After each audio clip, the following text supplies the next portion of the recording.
नमस्कार दोस्तों। RRB JE के एग्ज़ाम में अब आपको मात्र मुश्किल से 15 दिन बच रहे। और फिर भी अभी भी हमारे चैनल पे ऐसे कमेंट आते हैं कि सर सिलेबस क्या है, टरबाइन पढ़ना है या नहीं पढ़ना है। उसमें बहुत सारे टॉपिक्स होते हैं, जैसे आरएसी का कोई टॉपिक पूछ लेंगे, हीट एक्सचेंजर पढ़ना है कि नहीं पढ़ना है, और बहुत तरह के सोम में कि न्यूमेरिकल कितने आएंगे। इस तरह का क्वेश्चन अगर आपके मन में भी अभी भी आ रहा है और सब, तो समझिए कि अगर इस तरह का क्वेश्चन अभी भी आपके मन में आ रहा है जहां आपको यही नहीं पता है कि सिलेबस का पार्ट क्या है क्या नहीं है, तो आप ये मान के चलो कि आप रेस से बाहर हो। तो अब ज़्यादा दिमाग लगाने की ज़रूरत नहीं है, आराम से बैठो और नेक्स्ट ईयर का तैयारी करो। अब मैं ऐसा क्यों बोल रहा हूँ, क्योंकि अब आपके पास 10 से 15 दिन का समय है।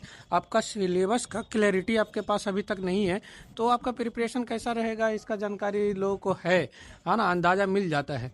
तो आप ये बार बार कमेंट मत किया करो कि सर डॉक्यूमेंट दे दीजिए, पीडीएफ दिला दीजिए, एमसीक्यू का पीडीएफ दे दीजिए, ये बुक का पीडीएफ दे दीजिए और कुछ और इंतज़ाम करवा दीजिए। वो अब समझ में आ जाता है कि जिसका 15 दिन बाद एग्ज़ाम है, उसको अभी भी पीडीएफ का पड़ा पड़ा है और उसको सिलेबस नहीं पता है। वो पूछ रहे टरबाइन सिलेबस में है या नहीं है, या फिर फ्लूइड मैकेनिक्स के कुछ टॉपिक्स हैं जो हैं कि नहीं।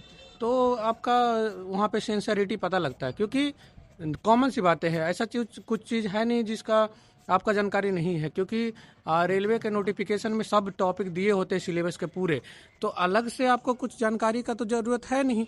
और हम मनीष कुमार या फिर किसी और इन्फ्लुएंसर, कोई भी कुछ भी जो आपको सजेस्ट कर रहा है, गाइड कर रहा है, वो अलग से सिलेबस नहीं बताता ना भाई। आपका नोटिफिकेशन में जो दिया है वही सिलेबस होता है। तो आप लोग अभी तक सिंसियर नहीं हैं, तो कैसे डिसीजन होगा, कैसे यहाँ पे सिलेक्शन होगा। बाकी कुछ जो हमारे सीरियस कैंडिडेट्स हैं, हमारे साथीगण हैं, वो बहुत अच्छा कर रहे हैं और उनका सिलेक्शन 100% होगा। अगर मैं बात करूं, कुछ लड़के हैं जो बोलते हैं कि सर हमारा मॉक में कुछ कम नंबर आ रहे हैं, जैसे किन्हीं का 90 आ रहा है, किन्हीं का 95 आ रहा है, किन्हीं का 85 आ रहा है। तो उन लोग को ज़्यादा घबराने की ज़रूरत नहीं है। जो मॉक टेस्ट आप दे रहे हैं, या तो आप टेक्स्ट बुक से दे रहे होंगे, तो टेक्स्ट बुक पे भी ऐसा नहीं है कि कुछ कुछ टॉपिक ऐसे हो जाते हैं जो मान लेते सोम का क्वेश्चन 4 आना चाहिए या 5 आना चाहिए, तो उसमें से 12 15 15 क्वेश्चन है। किसी टॉपिक से ज़्यादा रह जाते हैं, किसी टॉपिक से कम हो जाते हैं। कोई इजी और मॉडरेट का भी उसमें लफड़ा है कि बहुत ज़्यादा हार्ड क्वेश्चन आ जाएगा तो वहाँ पे आपका नंबर कम बनेंगे और रियल एग्जाम में आपको नंबर बढ़ेंगे। इस बात के लिए श्योर रहे, क्योंकि मेरा भी, जब मैं भी टेस्ट दिया करता था, तो मेरा भी इतना ही मार्क्स आते थे। कभी मेरा 100 पार नहीं किया था किसी भी टेस्ट में नहीं।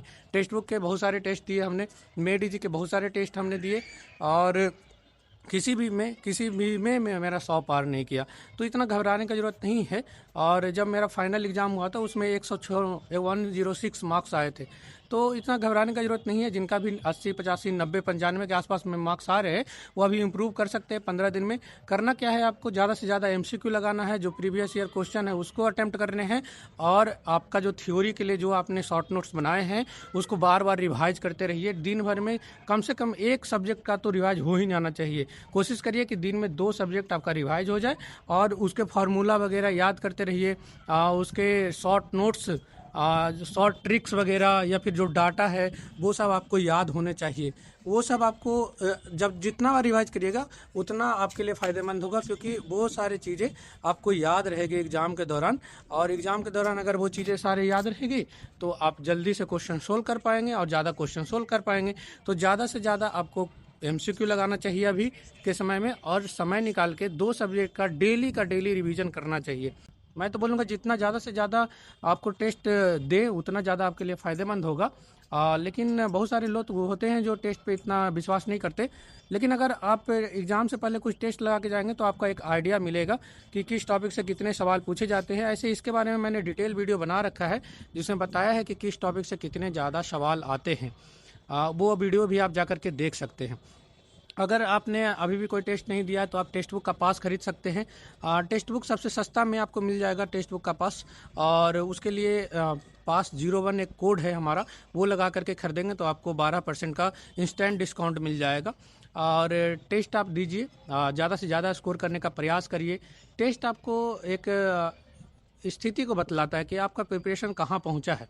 अगर आपके मार्क्स बहुत ज़्यादा कम आ रहे हैं तो फिर दिक्कत है। लेकिन अगर आपका मार्क्स अगर 85 या 80 के एभव आ रहे और आप लगातार इम्प्रूवमेंट कर रहे हैं, तो आपके लिए ये गुड साइन है, अच्छा साइन है। तो अभी से प्रिपरेशन में लगे रहिए। आपको मुश्किल से आपसे 15 दिन का ही समय मिलता है। तो जितना ज़्यादा समय आप प्रिपरेशन में लगाएंगे उतना ज़्यादा बेनिफिट होगा। कोई यूट्यूब पे वीडियो देखने का ज़रूरत नहीं है और ज़्यादा समय यूट्यूब पे बिताने का आवश्यकता नहीं है। बहुत सारे मैंने पीडीएफ दिए थे, जैसे आपको इन्वायरमेंट के लिए एक पीडीएफ दिया था मैंने, जिसमें सारे इन्वायरमेंट दिया हुआ था।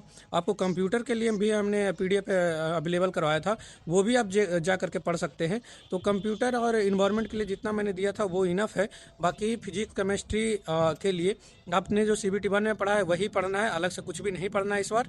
और बाकी रहा जीके जीएस, तो करेंट अफेयर पढ़ना है। करेंट अफेयर के कुछ इंपॉर्टेंट टॉपिक्स जो होते हैं, जो आपको पता ही होगा, इतना दिन से आप एग्जाम दे रहे हैं तो आपको आइडिया होगा कि कौन सा टॉपिक इंपॉर्टेंट होता है, कौन टॉपिक इंपॉर्टेंट नहीं होता है। वो सारे टॉपिक्स को आप कवर करके जाएंगे, आपका सिलेक्शन 100% होगा। और अभी के समय में अपना मोराल इम्प्रूव करके रखिए। अभी के समय में आपको कॉन्फिडेंस बढ़ा कर रखना है, कॉन्फिडेंस गिरने नहीं देना है। अक्सर ऐसा होता है कि जब आप एक मॉक देंगे, आपके मार्क्स अच्छे नहीं आएंगे तो आपका कॉन्फिडेंस लो होगा, लेकिन ये प्रोसेस है। आप जब भी मार्क्स देखेंगे तो आपको कभी भी इनफ नहीं लगेगा।